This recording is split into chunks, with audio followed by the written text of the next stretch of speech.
Hi student, welcome to my YouTube channel topic guide. Student, इससे पहले video के अंदर हमने जो टॉपिक कवर किया था ग्लास मैट्रिक का, ठीक है, STDB यानी सिन टेक्स्ट बुक बोर्ड का, यानी चैप्टर 1 जिसको हम लोग गैसीय एक्सचेंज कह रहे हैं, उसके अंदर हमने एक लेंदी का टॉपिक कवर किया था जिसका नाम था गैसीय एक्सचेंज इन प्लांट्स। तो जब वो कवर किया था तो उसी के साथ हमने उसी का प्लांट का ही पार्ट उसके साथ डिस्कस किया था जिसको कहते हैं हम लोग स्टोमेटा। तो उसी के बाद हम लोग चैप्टर का दो और मोस्ट इंपॉर्टेंट टॉपिक जो कि लेंदी हैं वो कवर करेंगे, जो कि आपके सामने मौजूद है। सबसे पहले कौन सा है हमारे पास? Human respiratory system. इससे पहले हमने गैसीय एक्सचेंज प्लांट पढ़ा था, अब हम क्या पढ़ रहे हैं? Human respiratory system. तो स्टूडेंट, इसको समझने से पहले ये ज़रूरी है कि ये बात हम लोग किसके ऊपर कर रहे हैं? ह्यूमन्स के ऊपर कर रहे हैं, क्योंकि जो टॉपिक है हमारे पास किसके ऊपर हो रहा है? ह्यूमन्स के ऊपर हो रहा है। तो स्टूडेंट, ऑब्वियस बात है कि अगर मैं आपके सामने खड़ा हूँ, अगर मैं सिर्फ आपको अपनी ही एग्जांपल दूँ, तो मैं भी क्या कर रहा हूँ, यहाँ पे सांस ले रहा हूँ खड़ा हुआ, नॉर्मली सांस ले रहा हूँ रेस्ट कंडीशन के अंदर, ठीक है। तो मैंने एक बात देखी यहाँ पे कि जो हमारे पास गैसीय एक्सचेंज का जो प्रोसेस हो रहा है ह्यूमन्स के अंदर, वो हमारे पास उसके अंदर जो दो चीज़ें हैं वो बहुत इंपॉर्टेंट है। एक क्या? एक आपकी ऑर्गेनिज्म की बॉडी, जैसे कि मेरी बॉडी है, और एक क्या है? एनवायरनमेंट। तो हमारे पास यहाँ पे दो मीडियम है, ठीक है स्टूडेंट। कितने मीडियम है? दो मीडियम। तो दो मीडियम में हमारे पास एक मेरी बॉडी आ रही है और एक एनवायरनमेंट। और हमें ये बात पता है कि एनवायरनमेंट में हमारे पास बहुत सारी गैसेस मौजूद हैं, जो कि इससे पहले टॉपिक में मैं आपको समझा चुका हूँ। तो दो मीडियम है, और अगर मैं ह्यूमन्स की बात करूँ तो मेरे पास ह्यूमन्स की अपनी बॉडी और एनवायरनमेंट से जो गैसेस आ रही हैं, तो ऑब्वियस बात है कि हमारे पास दो जगह इंटरेक्शन होगा। एक कहाँ पे? एक मेरी बॉडी यानी ब्लड के अंदर, और दूसरा जो कि एयर, मेरे पास कोई सी भी हो सकती है, ऑक्सीजन है या कार्बन डाइऑक्साइड है। मैक्सिमम इन दो गैसेस की बात करते हैं, ठीक है स्टूडेंट। तो क्या है कि मेरी बॉडी एयर से क्या ले रही है? ऑक्सीजन ले रही है, जो कि कहाँ जा रही है? ब्लड के अंदर ही आ रही है, ठीक है। और ब्लड से मेरे पास कौन सी क्या कहते हैं गैस आउट हो रही है, जिसको हम लोग कार्बन डाइऑक्साइड का नाम देते हैं, ठीक है स्टूडेंट। तो ये बात हमने पहले समझ ली कि हमारे पास दो चीज़ों के अंदर इंटरेक्शन हो रहा है, सही है। एक ब्लड जो कि मेरी अपनी बॉडी है ऑर्गेनिज्म की, और दूसरा है एयर जो कि एनवायरनमेंट के अंदर है, जिसमें हमारे पास बहुत सारी गैसेज आती हैं, ऑक्सीजन है, कार्बन डाइऑक्साइड है। तो एयर से मैं ऑक्सीजन ले रहा हूँ, जो कि मेरे पास किस में आ रही है? पूरा पैसेज भी अभी मैं आपको समझाऊंगा। तो वो किसके अंदर जा रही है? ब्लड में। और ब्लड से होती हुई कौन सी गैस बाहर जा रही है हमारे पास? दोबारा एयर के अंदर वो जा रही है कार्बन डाइऑक्साइड। अच्छा, जो कार्बन डाइऑक्साइड है स्टूडेंट, ये एज अ बाय प्रोडक्ट तो हमारी बॉडी से निकल ली है, सही है। लेकिन ये कार्बन डाइऑक्साइड किसके लिए ज़रूरी होती है? ये हमारे लिए ज़रूरी होती है प्लांट्स के लिए, क्योंकि ऑब्वियस बात है प्लांट्स डे टाइम के अंदर फोटोसिंथेसिस का मैकेनिज्म कर रहे होते हैं, और जब वो फोटोसिंथेसिस का मैकेनिज्म करते हैं तो ऑब्वियस बात है डे टाइम के अंदर वो क्या करते हैं? जो गैस इनहेल करते हैं वो कौन सी होती है? Carbon dioxide. और जब कार्बन डाइऑक्साइड उनके अंदर जाती है, मैंने आपको समझाया कि वो उसके अंदर स्टोमेटा में जाती है, स्टोमेटा के अंदर एक टर्गर प्रेशर कॉज होता है, और टर्गर प्रेशर कॉज होने के बाद उसमें एक मैग्नेटिक अट्रैक्शन आती है जो कि रूट से वाटर को अपनी तरफ खींच रहा होता है। लेकिन अभी बात कर रहे हैं हम लोग इसकी ह्यूमन रेस्पिरेटरी सिस्टम, तो इसी वजह से दो हमारे पास मीडियम है, एक है ब्लड और दूसरा है एयर। एयर से हम लोग क्या कहते हैं? ऑक्सीजन ले रहे हैं जो ब्लड में आ रही है, और ब्लड से कार्बन डाइऑक्साइड बाहर आ रही है। स्टूडेंट, ये तो हमने बात की मीडियम की। हम बात करेंगे कि रेस्पिरेशन के लिए हमारे पास क्या क्या चीज़ें ज़रूरी होती हैं। तो जो चीज़ें ज़रूरी होती हैं वो हमारे पास किस में आती हैं? प्रॉपर्टीज़ में आती हैं, ठीक है स्टूडेंट। इसमें आती है प्रॉपर्टीज़, और ये प्रॉपर्टीज़ किसकी है? ह्यूमन रेस्पिरेटरी सिस्टम की। तो इसमें जो पहली प्रॉपर्टी है स्टूडेंट, वो होती है हमारे पास क्या? कि जो हमारा पैसेज वे, जहाँ से एयर आ रही है और जा रही है, तो उसका सबसे ज़्यादा ज़रूरी क्या है कि वो वेट होनी चाहिए। यानी क्या होनी चाहिए? वेट। वेट का मतलब होता है थोड़ा सा उसको गीला होना चाहिए। और जो पैसेज वे को वेट प्रोवाइड कर रही होती है, यानी उसको गीला करके रख रही होती है, वो हमारे पास पैसेज वे में एक मेम्ब्रेन होती है जिसको हम लोग कहते हैं म्यूकस मेम्ब्रेन। कौन सी होती है स्टूडेंट? म्यूकस मेम्ब्रेन, जो कि क्या सिक्रीट कर रही होती है? म्यूकस सिक्रीटिंग होती है। म्यूकस को क्या कर रही होती है? सिक्रीट कर रही होती है। तो इस मेम्ब्रेन की वजह से हमारे पास पैसेज वे के अंदर, यानी जो ऑसोफेगस है, इसके अंदर एक म्यूकस सिक्रीट होता है जो कि एक लिक्विड है, जो कि उस पैसेज को क्या कर रही होती है? ऑसोफेगस को गीला करके रख रही होती है। दूसरा स्टूडेंट, हमारे पास उस पैसेज वे का परमेबल होना। क्या होना? परमेबल। परमेबल का मतलब ये है कि हमारे पास अगर एक मेम्ब्रेन है या एक बैरियर है, ठीक है स्टूडेंट। तो ऑब्वियस बात है कि दोनों की तरफ से इंटरेक्शन तो होगा कि एक गैस अंदर आएगी दूसरी बाहर जाएगी। तो उस गैसेस के लिए इस पैसेज वे को हमेशा क्या होना चाहिए, परमेबल होना चाहिए, ताकि बाहर की तरफ से ऑक्सीजन बासानी से अंदर आ सके और अंदर से बाहर क्या जा सके, कार्बन डाइऑक्साइड जा सके बासानी से।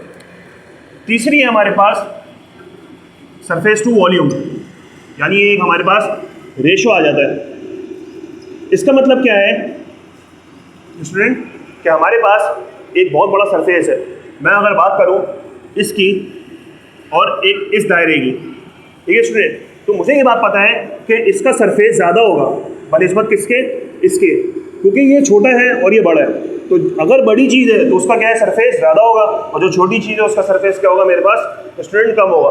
तो सरफेस की वजह से क्या हो सकता है कि अगर मैं इसके अंदर पानी भरूँ, एग्जाम्पल ले रहा हूँ, अगर मैं इसमें पानी भरूँ तो इसमें वाटर की कैपेसिटी ज़्यादा होगी, लेकिन बनिस्बत अगर इसकी बात करूँ, इसमें वाटर डाल रहा हूँ तो इसमें बनिस्बत बराबर वाले की कैपेसिटी क्या होगी, कम होगी। तो जितना सरफेस ज़्यादा होगा उतना क्या होगा, वॉल्यूम ज़्यादा होगा, और जितना सरफेस कम होगा उतना वॉल्यूम मेरे पास क्या होगा, कम होगा स्टूडेंट। समझ में आई? यहाँ तक हमने एक बात की। चौथी चीज़ हमारे पास क्या है कि हमारे पास एयर का वार्म होना ज़रूरी है,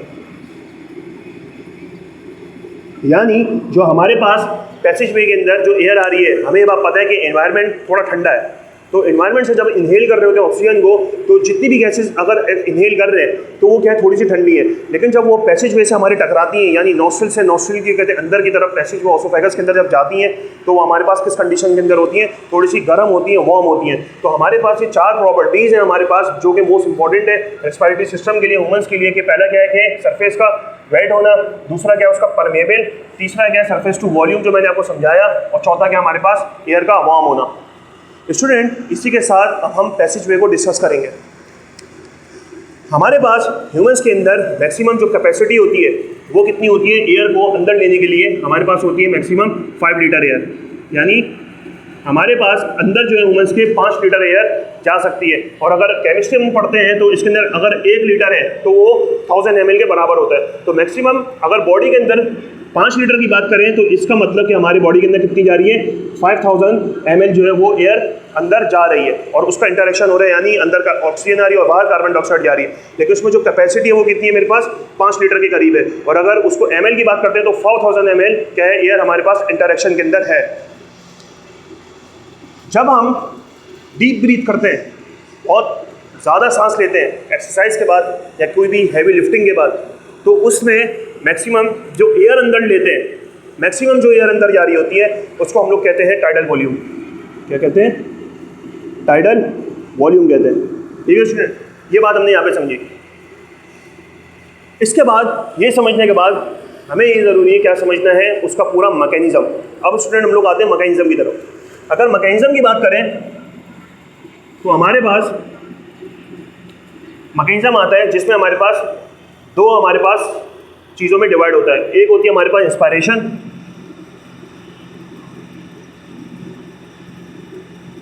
और दूसरी होती है हमारे पास एक्सपायरेशन। सही है स्टूडेंट, जिसको हम लोग एक्सेलेशन भी बोलते हैं, और इसी को हम लोग इनहेलेशन भी बोलते हैं। यानी आई से इंस्पायरेशन, आई से इनहेलेशन, ठीक है, और एक्स से एक्सपायरेशन और एक्स से हमारे पास एक्सेलेशन। तो जहाँ पे भी वर्ड अगर इंस्पायरेशन का है या एक्सपायरेशन का है, मतलब एयर का अंदर आना, सही है, और इनहेलेशन की मतलब क्या है, वही एयर का अंदर आना। जहाँ एक्सपायरेशन की बात है तो वहाँ क्या है, एयर का बाहर आना, और जहाँ एक्सेलेशन की बात है वहाँ पे भी मतलब क्या होता है, एयर का बाहर आना। तो हमारे पास दो इंटरेक्शन हो रहे हैं कि गैस अंदर आ रही है और गैस बाहर आ रही है। पहले हम डिस्कस करते हैं इनहेलेशन को या इंस्पायरेशन को। तो इसके लिए समझना ज़रूरी है कि हमारे पास ऑब्वियस बात है कि हमें पता है जो गैस का इंटरेक्शन हो रहा है वो हमारे बॉडी के लंग्स से हो रहा है। तो हर चीज़ को बचाने के लिए, प्रोटेक्शन के लिए अल्लाह ताला ने क्या दिया हुआ, उनको एक प्रोटेक्शन मैकेनिज्म दिया हुआ है। अगर लंग्स की बात करें तो लंग्स ऐसे मौजूद है हमारी बॉडी में प्रोटेक्शन के तौर पे कि उनके नीचे डायफ्राम मौजूद है। अगर ये लंग्स है मेरे पास स्टूडेंट, अगर ये दो मेरे पास लंग्स हैं, ठीक है स्टूडेंट, ऐसी एग्जाम्पल के तौर पर डायग्राम बना रहा हूँ, तो इसके पास क्या मौजूद है, एक मेम्ब्रेन मौजूद है जिसको हम लोग क्या कहते हैं, डायफ्राम कहते हैं। डायाफ्राम। स्टूडेंट, ये बहुत ज़्यादा ज़रूरी होती है। जो डायाफ्राम मेम्ब्रेन है ये लंग्स के लिए बहुत ज़्यादा ज़रूरी होती है। वो क्यों? क्योंकि जो लंग्स के लिए बेसमेंट प्रोवाइड करती है, जो बेसमेंट प्रोवाइड करती है, यानी ये लंग्स हैं और ये क्या होते हैं, इस मेम्ब्रेन के ऊपर ठहरे हुए होते हैं। तो अगर ये मेम्ब्रेन पेशेंट की बॉडी से ख़त्म हो जाएगी तो पेशेंट की क्या होगी, उस वक्त डेथ कॉज हो सकती है। क्योंकि अगर ये मेम्ब्रेन नहीं होगी तो ऑब्वियस बात है कि लंग्स बॉडी के अंदर लटके रह जाएंगे और उस तरीके से हमारे पास इंस्पायरेशन एक्सपायरेशन सही तरीके से रेस्पिरेशन का मैकेनिज्म नहीं हो सकेगा। तो इसीलिए उस मेम्ब्रेन का होना ज़रूरी है। अगर ये मेम्ब्रेन डैमेज हो जाती है, ख़त्म हो जाती है, तो उस वक्त क्या होता है, पेशेंट की डेथ कॉज हो सकती है। इनहेलेशन की बात करें या इंस्पायरेशन की बात करें तो हमारे पास ये बात तो देखी कि लंग्स जो है उसको जो बेसमेंट प्रोवाइड कर रहा है वो डायफ्राम है। लेकिन स्टूडेंट, जो लंग्स हैं वो हमारी क्या है, थोरेसिक कैविटी की तरफ है और ये क्या है, हमारे बैक की तरफ होते हैं। यानी इनको 2 जगह से या 3 जगह से इनको प्रोटेक्शन मिल रही होती है। एक तो हमने बात की डायफ्राम की, दूसरा हमारे पास मौजूद है रिब्स केज और कितने पेयर्स के अंदर मौजूद है, 24 इनके पेयर्स मौजूद है। लेकिन साथ ही साथ इन रिब्स को रोकने के लिए अल्लाह ताला ने हमारी बीच के अंदर एक हड्डी बनाई है जिसको हम लोग क्या कहते हैं, स्टर्नम का नाम देते हैं। तो जो हमारे पास लंग्स का पूरा करने प्रोसीजर है वो हमारे पास 25 हड्डियों के ऊपर मुश्तमिल है। कितनी बोन्स के ऊपर?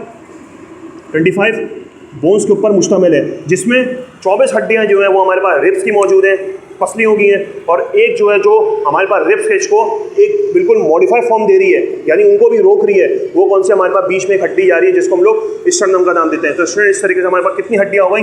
25 हड्डियाँ ये हो गई।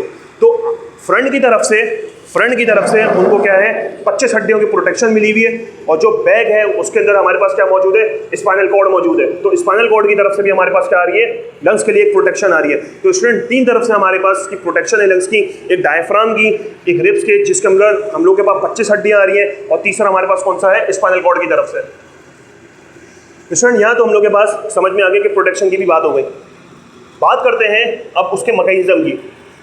तो स्टूडेंट, जब भी हमारे पास इंस्पायरेशन होगी यानी ऑक्सीजन अंदर आएगी तो उस वक्त क्या होगा कि जो रिब्स केज है हमारे पास, बीच में एक हड्डी आ गई, स्टर्नम का नाम दे रहे हैं उसको, और ये हमारे पास क्या है, रिब्स केज मौजूद है। और ये हमारे पास क्या है, नीचे अगर लंग्स है तो उसके नीचे क्या है, डायफ्राम है। ये डायफ्राम है जो कि यहाँ पे एक आपको समझा चुका हूँ, डायफ्राम।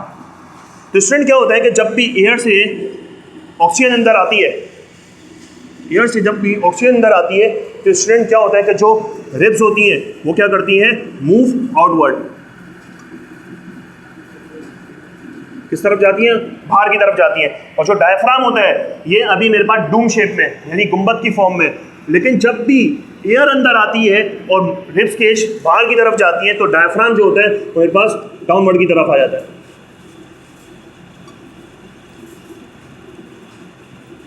डाउनवर्ड।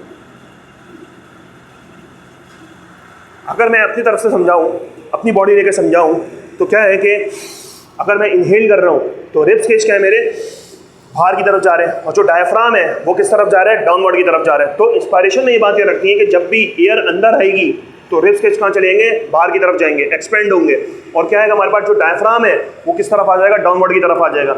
यहाँ पे स्टूडेंट एक बात और समझना जरूरी है कि हमने केमिस्ट्री में पढ़ा बॉयज लॉ। क्या पढ़ा स्टूडेंट, बॉयज लॉ।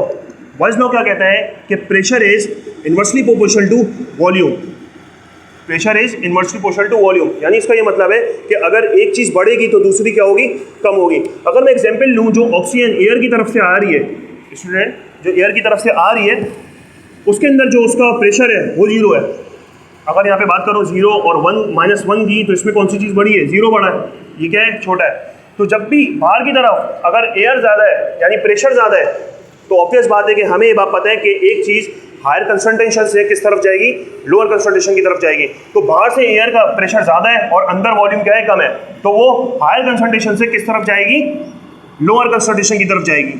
तो यहाँ पे हमारे पास एक लॉ का कॉज होता है जिसको हम लोग क्या कहते हैं स्टूडेंट, बॉयज लॉ का नाम देते हैं, कि वो क्या कहते हैं कि अगर एक चीज़ बढ़ती है तो दूसरी कम होती है। तो इसी एग्जाम्पल में लिया कि अगर एयर का प्रेशर हमारे पास ज़्यादा है तो वो हाई है और अंदर का जो वॉल्यूम है वो कम है, तो एक चीज़ हायर कंसंट्रेशन से किस तरफ जाएगी, लोअर कंसंट्रेशन की तरफ जाएगी। इसी के साथ साथ अगर एक्सपायरेशन की बात करें तो इस एक्सपायरेशन के अंदर क्या है कि इंस्पायरेशन का या इनहेलेशन का पूरा अपोजिट मैकेनिज्म है। वो क्या है कि हमारे पास रिब्स केज जो थी, जब ऑक्सीजन अंदर ले रहे थे तो रिब्स कहाँ जा रही थी, हमारे पास बाहर की तरफ जा रही थी स्टूडेंट। लेकिन यहाँ पे क्या है, अब क्या होगा कि रिब्स जो है वो किस तरफ आ जाएंगी, इनवर्ड की तरफ आ जाएंगी, यानी रेस्ट कंडीशन के अंदर आ जाएंगी कि रिब्स के अगर बाहर की तरफ एक्सपेंड हुई हैं तो वो अब क्या होंगी, अंदर की तरफ आ जाएंगी। और जो डायफ्राम नीचे की तरफ गया था इस फॉर्म के अंदर, अब वो क्या होगा, वो इस फॉर्म के अंदर आ जाएगा। ये देख सकते हैं स्टूडेंट हम यहाँ पे कि अगर मेरे पास ये रिब्स हैं, ठीक है, तो पहले क्या था, ये हमारे पास आउटवर्ड गई थी, अब क्या होगा, रिब्स के जो है वो मूव इनवर्ड की तरफ आ जाएंगी। और जो हमारे पास डायफ्राम था वो किस शेप में आ जाएगा, इस फॉर्म में आ जाएगा, यानी ये डाउनवर्ड गया था, अब ये कहाँ आ जाएगा, मूव अपवर्ड।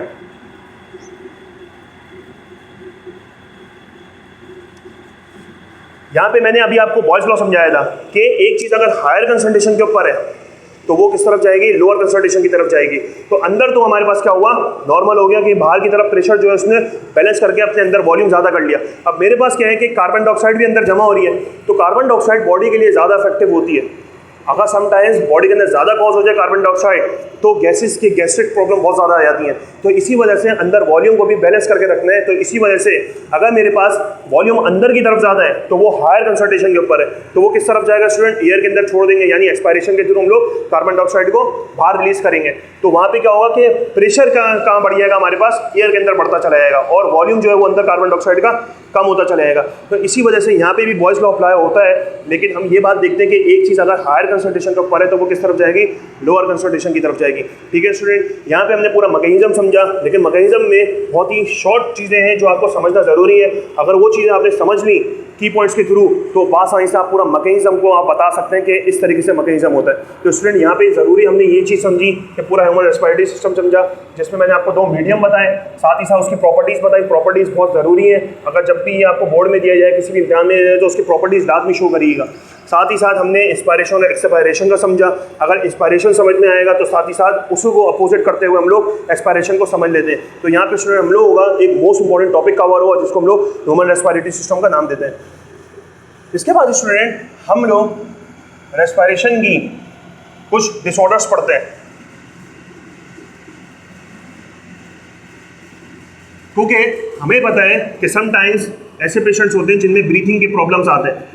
तो इसको स्टूडेंट हम लोग यहाँ पे अभी डिस्कस करेंगे।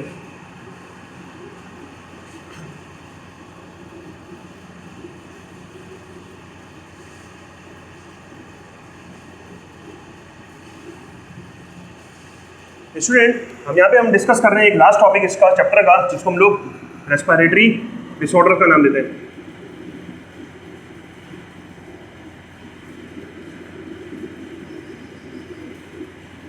रेस्पिरेटरी डिसऑर्डर्स की अगर बात करें तो हमारे पास सबसे पहले आपकी बुक में जो लिखा हुआ है वो है ब्रोंकाइटिस,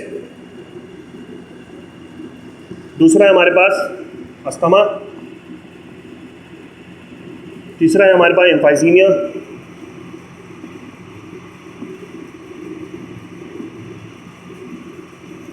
चौथा है निमोनिया और पांचवा है हमारे पास लंग कैंसर। स्टूडेंट याद रखिएगा कि जो ब्रोंकाइटिस है यह हमारे पास पैसेज वे में होगा, यानी ओसोफेगस की तरफ होगा, जबकि हमारे पास ये जो 4 दिए हैं ये हमारे पास किसके अंदर होंगे, लंग्स के अंदर इफेक्ट कॉज करेंगे। तो ये बात याद रखिएगा, जो ब्रोंकाइटिस है वो आपके पैसेज वे में हो रहा है, यानी ओसोफेगस की तरफ हो रहा है, जबकि हमारे पास ये जो 4 आ रहे हैं ये किसकी तरफ होंगे, लंग्स की तरफ इफेक्ट कॉज करेंगे।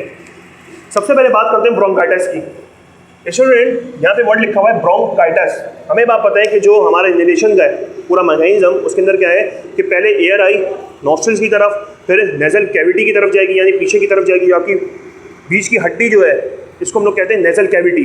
ठीक है, क्योंकि 2 हिस्सों में डिवाइड हो रही होती है। तो जब वो नेजल कैविटी की तरफ से होती हुई जाती है तो वो किस में जाती है, फेरिक्स, उसके बाद लैरिक्स में जाती है, लैरिक्स से होती हुई ट्रैकिया, ट्रैकिया के बाद आपके पास आता है ओसोफेगस, ओसोफेगस के बाद आता है ब्रोंकाई, सही है, ब्रोंकाइटिस आता है, फिर ब्रोंकियोल्स आता है, उसके बाद फिर कैपिलरीज आती हैं, कैपिलरीज के बाद आपके लंग्स आते हैं, और लंग्स में हमारे पास एक छोटी सी क्या कहते हैं मॉलिक्यूल्स टाइप की एक चीज़ पाई जाती है जिसको हम लोग एल्वोलाई का नाम देते हैं। तो जहाँ पे भी स्टूडेंट याद रखिएगा कि एमसीक्यूज में बात आती है कि जो आपकी बॉडी के अंदर गैस एक्सचेंज का मैकेनिज्म हो रहा होता है पूरा, वो कहाँ पे हो रहा होता है, तो स्टूडेंट याद रखिए कहाँ पे होगा, एल्वोलाई के अंदर होगा। कहाँ पे होगा, एल्वोलाई। ये बहुत सारे होते हैं, मिलियंस की क्या कहते हैं तादाद के अंदर होते हैं, लेकिन इन्हीं के आउटवर्ड की तरफ हमारे पास ब्लड की वेसल्स दी हुई होती हैं। क्या दी हुई होती हैं? ब्लड की वेसल्स मौजूद होती हैं। तो स्टूडेंट याद रखिएगा, जहाँ पे भी हमारे पास गैसीय एक्सचेंज का मैकेनिज्म हो, वहाँ पे हमारे पास इंटरेक्शन जो यानी उसका रद्द-बदल होता है गैसेस का बॉडी के अंदर, वो किस तरफ होगा? एल्वोलाई के अंदर होगा। और एल्वोलाई के बाहर की तरफ हमारे पास क्या होती है? ब्लड की बहुत सारी कैपिलरीज या वेसल्स मौजूद होती हैं। स्टूडेंट अगर यहाँ पे हम बात कर रहे थे आइटिस की, तो ये कहाँ पर होगा स्टूडेंट? पैसेज वे के अंदर होगा। और जहाँ पे भी वर्ड आइटिस का आ जाए, उसका मतलब होता है वहाँ क्या कॉज हो रही है? इन्फ्लेमेशन कॉज हो रही है। क्या कॉज हो रही है स्टूडेंट? इन्फ्लेमेशन कॉज हो रही है। तो जैसे एग्जांपल दूं हेपेटाइटिस की, हेपेटाइटिस में भी क्या है? आइटिस आ रहा है, तो वहाँ पे भी क्या होगी? लिवर में इन्फ्लेमेशन होगी। लेकिन यहाँ पे लिखा है ब्रोंकाइटिस, तो ये कहाँ पर होगी? पैसेज वे जो है उसके अंदर क्या होगी? हमारे पास इन्फ्लेमेशन कॉज हो रही होगी। स्टूडेंट ये क्यों कॉज होती है? ये इस वजह से कॉज होती है कि जब भी हमें ये बात पता है कि हमारा एयर जो है या एनवायरनमेंट जो है उसके अंदर जितनी भी गैसेज हैं जो हम इनहेल कर रहे हैं वो प्रॉपर 100% प्योर नहीं है। उसके अंदर बैक्टीरियाज भी मौजूद होंगे, वायरसेस भी होंगे और बहुत सारी ऐसी चीज़ें या डस्ट पार्टिकल या पॉलिन ग्रेन्स हैं या फर्दर है, अदरवाइज बहुत सारी चीज़ें हैं जो कि अंदर जाके नुकसान पहुंचा रही हैं। तो याद रखें स्टूडेंट, हमारी बॉडी के अंदर जो मैकेनिज्म है जहाँ से एयर होती भी जा रही है, अगर नोज़ की बात करें तो नोज़ में हमारे पास हेयर्स मौजूद होते हैं। नोज़ में भी हमारे पास क्या है? हेयर्स मौजूद हैं। साथ ही साथ हमारे पास फिर अंदर की तरफ अगर जाए तो ओसोफेगस आता है। तो विंड पाइप जो होता है उसके अंदर भी हमारे पास क्या मौजूद होते हैं? बहुत सारे हेयर्स मौजूद होते हैं। ये हेयर्स क्यों ज़रूरी होते हैं? इस वजह से ज़रूरी होते हैं स्टूडेंट कि एक तो ये एयर को वार्म कर रहे होते हैं यानी गर्म कर रहे होते हैं, और दूसरा क्या होता है कि जो भी डस्ट पार्टिकल या बैक्टीरिया अंदर जा रहे होते हैं ये वहाँ चिपक जाते हैं और वो वहाँ रुक जाते हैं। तो लंग्स के अंदर जो हमारे पास एयर जाती है फिर वो क्या होती है? प्योर फॉर्म के अंदर जारी होती है। मैं ये कहूँगा कि वो 100% तो प्योर नहीं होती, लेकिन जब वो लंग्स के अंदर जाती है तो उधर भी हमारे पास बहुत सारे ऐसे चीज़ें क्या कहते हैं इम्यून सिस्टम की आपकी डेवलप हो जाती है कि वो उन बैक्टीरिया या वायरसेस को वहाँ ख़त्म कर देती है, किल कर देती हैं। लेकिन मेन चीज़ ये होती है कि जो फर्स्ट लाइन डिफेंस मैकेनिज्म होता है और सेकंड लाइन डिफेंस मैकेनिज्म होता है। अगर बात करें फर्स्ट लाइन की तो हमारे पास नोज़ में जो कि हेयर्स है जो कि वहाँ पे बैक्टीरिया या डस्ट पार्टिकल को रोक लेंगे, और दूसरा जो हमारे पास सेकंड लाइन डिफेंस है वो हमारे पास किस में मौजूद है? पैसेज में यानी ओसोफेगस के अंदर मौजूद है। तो आइटिस में क्या होता है कि समटाइम्स जो स्मोकर्स होते हैं, जो सिगरेट बहुत ज़्यादा पीते हैं या अल्कोहल बहुत ज़्यादा पीते हैं, तो उनकी दोनों तरफ के क्या होते हैं? हेयर्स ख़त्म हो जाते हैं, यानी नोज़ के भी हेयर्स ख़त्म हो जाएंगे और जो ओसोफेगस है उसके भी क्या होंगे? हेयर्स खत्म हो जाएंगे। तो जब हेयर्स खत्म हो जाएंगे तो ऑब्वियस बात है कि बैक्टीरिया या डस्ट पार्टिकल या वायरसेस को रोकने के लिए कोई प्रोटेक्शन नहीं होगी। तो जब प्रोटेक्शन नहीं होगी तो ऑब्वियस बात है कि वो बॉडी के अंदर जाएंगे और वो एक्यूमुलेट होना शुरू हो जाएंगे पैसेज वे के अंदर। जब वो एक्यूमुलेट होना शुरू हो जाएंगे तो वहाँ पे एक सिम्टम्स कॉज होंगे जिसमें हम लोग क्या कहते हैं, क्या होगी? इन्फ्लेमेशन कॉज होने लगेगी पेशेंट को। बात करते हैं अब लंग्स की तरफ की। जो लंग्स के ऊपर डिसऑर्डर्स आ रहे हैं उसमें हमारे पास आ रहा है अस्थमा, दूसरा आ रहा है एम्फेसीमिया, तीसरा आ रहा है निमोनिया, चौथा आ रहा है हमारे पास लंग्स कैंसर। अस्थमा की अगर बात करें तो अस्थमा जो कॉज होता है हमारे पास किसकी वजह से होता है? एलर्जेंस की वजह से होता है। सही है, यानी इसका दूसरा नाम ये भी कह सकते हैं एलर्जी। हम कहते हैं समटाइम्स कि इस पेशेंट को डस्ट से प्रॉब्लम है, या कुछ ऐसे लोग होते हैं जो पेट एनिमल्स पालते हैं यानी घर में पालतू जानवर पालते हैं, तो उनकी बॉडी पे भी फर होते हैं। तो उनके फर भी समटाइम्स क्या होते हैं, उनके जो हेयर्स होते हैं, फर हेयर्स जो होते हैं वो झड़ते हैं। तो क्या होता है कि जब हम लोग इनहेलेशन कर रहे होते हैं तो वो हवा के साथ साथ हमारी बॉडी के अंदर जा रहे होते हैं, तो उस वजह से भी क्या होती है? एलर्जी कॉज होती है। तो क्या होता है कि एलर्जेंस की वजह से हमारे पास क्या चीज़ कॉज होती है? अस्थमा कॉज होती है। ठीक है स्टूडेंट, जिसमें हमारे पास पेशेंट के अगर सिम्टम्स देखे जाए तो उनको कफिंग होगी, खांसी बहुत ज़्यादा होगी, या उनको अस्थमा के अटैक आते हैं। तो इसी वजह से उस अस्थमा अटैक को कंट्रोल करने के लिए यानी ट्रीटमेंट की अगर बात करें तो हम लोग उन पेशेंट्स को क्या देते हैं? एरिसोल स्प्रे देते हैं। क्या देते हैं स्टूडेंट? एरिसोल स्प्रे देखे थे आप लोगों ने देखा होगा कि समटाइम्स अस्थमा के जो पेशेंट होते हैं वो अपनी जेब में रख के एक चीज़ लेके घूमते हैं, ठीक है, जिसमें हमारे पास, जिसको हम लोग फुसफुस भी कहते हैं। लेकिन वो जो होता है उसके अंदर हमारे पास जो एक ट्रीटमेंट के लिए एक दवाई डली हुई होती है जिसको हम लोग क्या कहते हैं? एरिसोल स्प्रे का नाम देते हैं। जब वो लेते हैं तो उनका जो अस्थमा के अटैक आ रहे होते हैं वो बिल्कुल नॉर्मल कंडीशन के ऊपर आने लग जाते हैं। होता क्या है इसके अंदर, अस्थमा के कंडीशन के अंदर कि जब भी बॉडी में एलर्जेंस आएंगे यानी एलर्जी कॉज करने वाले ऐसे चीज़ें आएंगी तो उस वक्त क्या होता है? हमारी बॉडी में एल्वोलाई होता है। तो एल्वोलाई क्या करेगा? कॉन्स्ट्रिक्ट होने लग जाएगा, इसमें कॉन्ट्रैक्शन बहुत ज़्यादा होने लगेगी। तो ऑब्वियस बात है कि अगर एक चीज़ है वो खुली हुई है और अगर मैं उसको दबा दूँ तो क्या है उस पर बहुत ज़्यादा प्रेशर पड़ेगा, यानी तो दूसरी चीज़ें जो अंदर की चीज़ें वो भी बाहर निकलने लग जाएंगी और जो बाहर से अंदर आनी है वो तो अंदर आ ही नहीं पाएंगी। तो इसी वजह से उसके अंदर क्या होता है कि एल्वुलाई की कॉन्ट्रैक्शन होने लगती है, कि जिसको हम लोग ट्रीटमेंट के लिए फिर पेशेंट को क्या देते हैं, एरिसोल स्प्रे देते हैं। जब एरिसोल स्प्रे देते हैं तो वो क्या करते हैं, एल्वुलाई को कॉन्स्ट्रिक्ट होने से बचाते हैं, उनको दोबारा से क्या कर देते हैं, डायलेट कर देते हैं, यानी खोल देते हैं। तीसरी चीज़ एम्फाइसीमिया। एम्फाइसीमिया की अगर बात करें तो वो भी प्रॉपर इसी के रिलेटेड है, कि वो भी किसकी वजह से कॉज होती है, एलर्जेंस की वजह से कॉज होती है स्टूडेंट। एक छोटी सी इसमें एक चीज़ समझाऊंगा आप लोगों को मैकेनिज्म के तौर पे, कि हमारे पास ये बात पता है कि एल्वुलाई मौजूद है, लेकिन एल्वुलाई में ही आपके पास क्या चीज़ दी हुई अल्लाह ताला ने, एक मास्ट सेल दिया हुआ है। क्या दिया हुआ है, मास्ट सेल। मास्ट सेल के अंदर मेरे पास क्या मौजूद है, एल्वुलाई मौजूद है। क्या मौजूद है स्टूडेंट, एल्वुलाई मौजूद है। और यहाँ पे हमारे पास मास्ट सेल के ऊपर रिसेप्टर लगे हुए होते हैं। क्या लगे हुए होते हैं स्टूडेंट, रिसेप्टर लगे हुए होते हैं। तो जब भी हमारे पास बाहर की तरफ से एलर्जेन आते हैं तो वो क्या होता है कि वो इस रिसेप्टर के ऊपर जाके चिपक जाते हैं, और जब चिपकते हैं तो हमारे पास मास्ट सेल क्या करता है, एक लिक्विड्स को सिक्रीट करता है जिसको हम लोग ल्यूटोकाइनेस कहते हैं।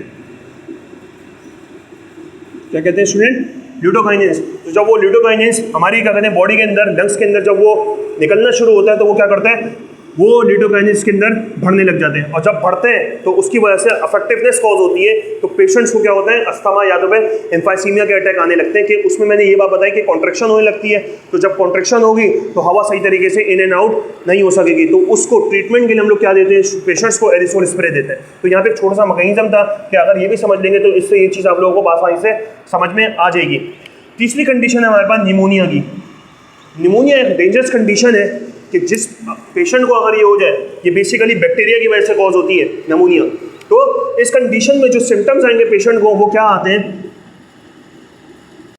कि होगी, कफिंग कॉज होगी, लेकिन कफिंग के साथ हमारे पास ब्लड भी कॉज हो रहा होता है, उनके ब्लड भी निकल रहा होता है। जब खांसते हैं वो पेशेंट, निमोनिया के पेशेंट, तो उनकी खांसी के अंदर भी क्या आता है, हमारे पास ब्लड आ रहा होता है, या समटाइम्स क्या आ रहा होता है, स्प्यूटम आ रहा होता है। बलगम के साथ हमारे पास ब्लड भी कॉज हो रहा होता है। तो जब वो स्प्लिट करते हैं बलगम को, या जब खांसते हैं, तो उनकी बॉडी में हमारे पास क्या चीज़ कॉज हो रही होती है, कफिंग के साथ साथ ब्लड या तो फिर बलगम कॉज हो रहा होता है, या इसमें पस फॉर्मेशन भी हो जाती है, पस निकल रही होती है। सही है स्टूडेंट। तो एक डेंजरस कंडीशन है जो कि किसकी वजह से होती है, बैक्टीरिया की वजह से होती है या वायरसेस की वजह से होती है। तीसरा है लंग कैंसर, जो कि हमारे पास बहुत सारे अपनी आगे पीछे लोगों को देखते हैं कि बहुत सारे जो स्मोकर्स हैं, जो कि चेन स्मोकर है, उनकी बॉडी के अंदर क्या होता है, लंग्स कैंसर कॉज हुआ होता है। और किस वजह से होता है कि उनकी बॉडी में जो एल्वुलाई होते हैं वो बिल्कुल प्रॉपर तरीके से फंक्शन नहीं कर रहे होते, ख़त्म हो चुके होते हैं। एक हद तक क्या कहते हैं बॉडी क्या कहते हैं उसके ऊपर अफेक्ट करेगी, बचाएगी, लेकिन एक वक्त ऐसा आएगा कि वो उसके एल्वुलाई को बिल्कुल ही ख़त्म कर देगी। तो उसके अंदर क्या होता है, इस कंडीशन में जो चेन स्मोकर होते हैं उनकी जो लंग कैंसर के कहते हैं अगर ऐसे पेशेंट हैं तो उनकी बॉडी से क्या खत्म हो जाएंगे, एल्वुलाई खत्म हो जाएंगे। और जाहिर है कि जब एल्वुलाई खत्म होंगे तो वो एक चीज़ के ऊपर भी क्या कहते हैं अफेक्ट करेगी। इससे पहले जो समझाया था वो थी हमारे पास डायफ्राम। तो जब डायफ्राम ही वो मेम्ब्रेन ही खत्म हो जाएगी तो स्टूडेंट क्या होगा, पेशेंट की डेथ कॉज हो जाएगी। तो स्टूडेंट यहाँ पे हम लोगों ने रेस्पिरेटरी डिसऑर्डर्स पढ़े, इससे पहले हमने ह्यूमन रेस्पिरेटरी सिस्टम का पूरा मैकेनिज्म पढ़ा, और साथ ही साथ इंस्ट्रूमेंटा, और हमने गैसीय एक्सचेंजिंग प्लांट्स पढ़ा। तो स्टूडेंट ये 4 टॉपिक थे इस चैप्टर के, इस यूनिट के, जो कि हमने यहाँ पे डिस्कस करे, और बहुत ही इंपॉर्टेंट क्या कहते हैं ये टॉपिक्स हैं जिनको कवर करना ज़रूरी है, और बहुत ही आसान टॉपिक है। अगर आसानी से आपने इनको समझ लिया प्रॉपर तरीके से, अगर मेरी वीडियोज़ देखेंगे तो आपको उससे इंशाल्लाह समझ में आ जाएगा। तो अगर वीडियो देख के भी समझेंगे तो आपको सारी चीज़ें क्लियर हो जाएंगी, और इसमें की पॉइंट्स भी मैंने आपको समझा दिए कि क्या क्या आते हैं। अगर ये भी दिमाग में रखेंगे तो आप आसानी से पेपर को अपने हल भी कर सकते हैं, और आसानी से आपको चीज़ भी समझ में आ सकती है, किसी को समझा भी सकते हैं। तो स्टूडेंट यहाँ पे हमारा ये चैप्टर क्लोज हो गया। नेक्स्ट वीडियो में आपको मैं नया चैप्टर स्टार्ट करवाऊँगा जिसका नाम है होमियोस्टेटिस। Thank you.